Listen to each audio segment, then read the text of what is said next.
Para sa salitang kulit sa panlaping in. Kulitin, kinulit, kinukulit, kukulitin. Kulitin mo nga iyang kuya mo para sumama siya sa atin.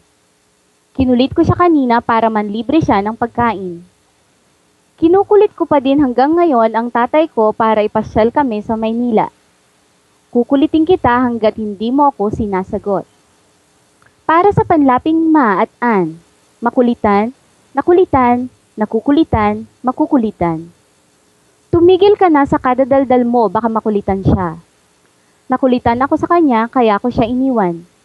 Nakukulitan na ako sa kapatid ko. Makukulitan kaya siya sa akin? Para sa panlaping mag at an. Magkulitan, nagkulitan, nagkukulitan, magkukulitan. Wala na kayong ginawa kundi magkulitan. Nagkulitan ang dalawang magkapatid. Nagkukulitan lagi ang aking mga kapatid. Magkukulitan pa ba kayo mamaya?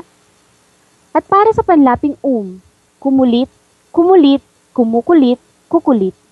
Kumulit ako ng parokyano para kumain sa aming restauran. Kumulit ako kahapon ng parokyano sa club. Kumukulit na naman siya ng mga taong dumadaan para bigyan siya ng pera. Kukulit ka pa rin ba ng mga parokyano hanggang mamaya?